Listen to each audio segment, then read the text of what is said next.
여러분들이 궁금해하실 만한 얼마나 벌어야 정말 부자인가? 부자의 기준 재산은 정말 어느 정도인가? 마지막 세 번째는 더 이상 돈을 벌지 않아도 되는 욕망 억제 능력 소유자다. 약간 웃기기도 하면서 뭔가 영감을 주는 부분이었어요.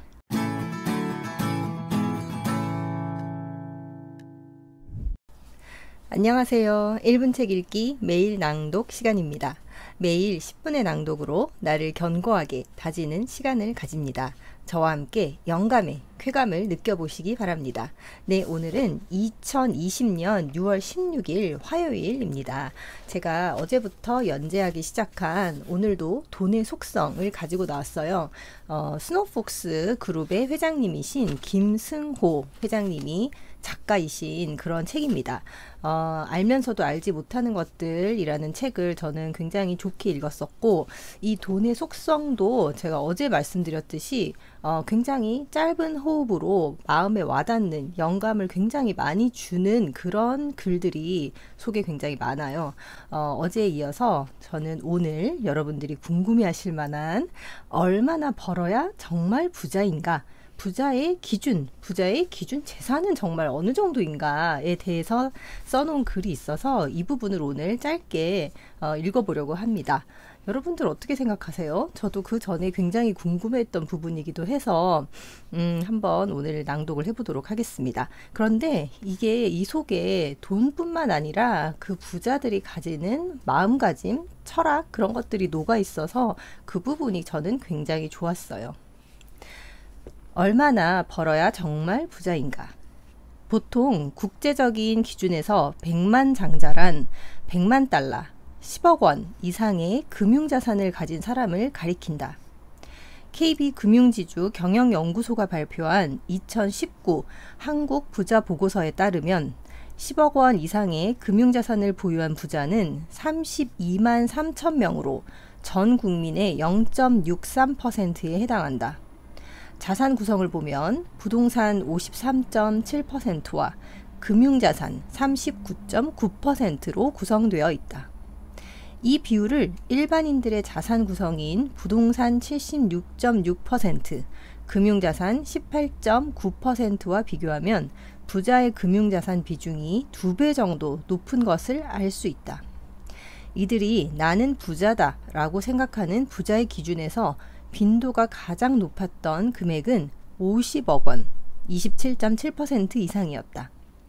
총 자산이 30억 원 미만인 경우에도 70%가 자신을 부자라고 생각하지 않는다. 일반 국민 시각에서는 25억 원 이상 재산을 가지면 부자지만 정작 부자들은 100억 원을 넘어야 부자라 생각한다. 80억 원 이상을 가진 사람들도 20%는 스스로를 부자라 생각하지 않는다. 부는 아주 상대적인 기준이라 한국 부자들의 절반은 자신을 부자라 생각하지 않는 것이다. 굉장히 부자의 그 기준이 상대적이라고 얘기를 하고 있어요. 이들 한국 부자들은 사업소득 47% 그리고 부동산 투자 21.5%로 부자가 된 사람이 대부분이다. 이들은 사업에서 돈을 벌어 부동산에 잉여 자본을 투자해 왔고 월 500만 원 정도를 저축하며 산다. 이들이 부를 늘리는 수단은 저축이다. 저축을 통해 평균 12년 정도를 모아 종잣돈 5억 원 정도의 투자 자금을 만든다. 이 정도 돈을 만든 평균 나이가 44세다. 이 돈은 주로 부동산 61.6%, 그리고 금융자산 35.1%에 투자되지만 자산 운용의 핵심 목적은 주로 현상 유지다. 지킨다는 것이 쉽지 않다는 것을 알기 때문이다. 그러나 내가 생각하는 일반적인 부자의 기준은 다음 세 가지다. 그러면서 이어서 김승호 회장님께서 생각하는 부자의 기준에 대해서 이야기를 하고 있습니다. 첫째는 융자가 없는 본인 소유의 집이고, 둘째는 한국 가구 월 평균 소득 541만 1,583원을 넘는 비근로소득이다. 근로소득이 아닌 비근로소득으로 541만 원 정도를 벌어야 한다라고 이야기를 하고 있습니다. 강남에 수십억짜리 아파트에 살고 있고 억대 연봉자라도 융자가 있고 본인이 일을 해서 근로 노동을 해서 버는 수입이 전부라면 부자라 말할 수 없다. 어떤 경제적 문제가 발생하거나 신체적 상해가 생겨도 살고 있는 집이 있고 평균 소득 이상의 수입이 보장된 사람이 부자다. 500만 원 이상의 비근로소득이 있으려면 20억 원이 넘는 자산이 부동산이나 금융자산에 투자되어 있어야 한다. 마지막 세 번째는 더 이상 돈을 벌지 않아도 되는 욕망 억제 능력 소유자다. 이 부분이 굉장히 약간 웃기기도 하면서 뭔가 영감을 주는 부분이었어요.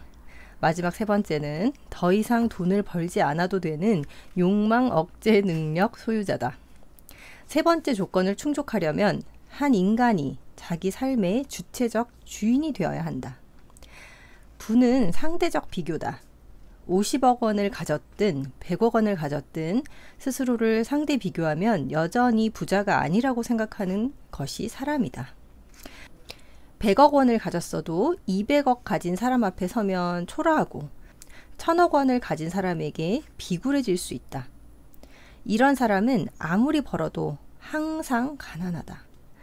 수조 원의 재산을 가져도 빌 게이츠나 제프 베조스 앞에 서면 초라하게 느낄 것이다. 스스로의 삶에 철학과 자존감을 가져야 비교하지 않을 수 있다. 돈이 있으니 언제든 명품을 살 수도 있지만 굳이 사지 않아도 되는 상태다.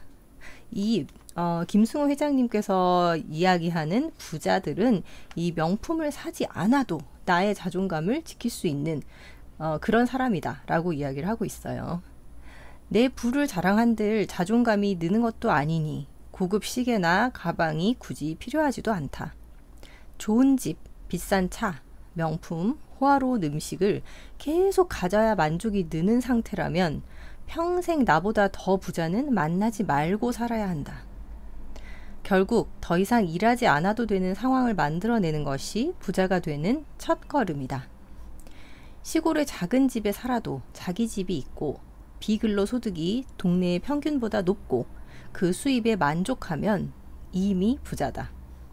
더 이상 일하지 않아도 될 정도라는 의미는 두 가지다. 내 몸이 노동에서 자유롭게 벗어나도 수입이 나오고 내 정신과 생각이 자유로워서 남과 비교할 필요가 없는 것을 말한다. 즉, 육체와 정신 둘 다에서 자유를 얻은 사람이 부자다. 내 경험상 현실적인 실제 부자가 되면 자신이 얼마의 돈을 갖고 있는지 모르는 순간이 온다. 투자된 자산이나 회사의 가치가 측정 불가능해져서 자신의 자산 규모를 알려면 남들의 도움을 받아야 하고 통장에 얼마가 있는지도 알 수 없다. 현금성 자산도 매분, 매시간 주가에 따라 변동되니 점심 먹는 사이에 집 한 채가 사라졌다 생겼다 한다. 누구와 비교가 불가능한 상황이 오는 것이다. 그래서 나는 내 재산이 지금 얼마인지 아는 사람은 사실 산술적인 부자가 아니라고 생각한다.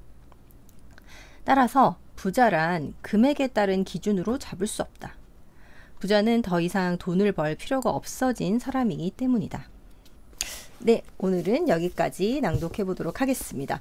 뭔가 많은 생각을 해주게 했던 그런 부분이어서 여러분들과 나누고 싶어서 오늘 낭독으로 한번 남겨봤습니다. 네, 오늘도 저와 함께 해주셔서 정말 감사합니다. 내일 또 뵐게요.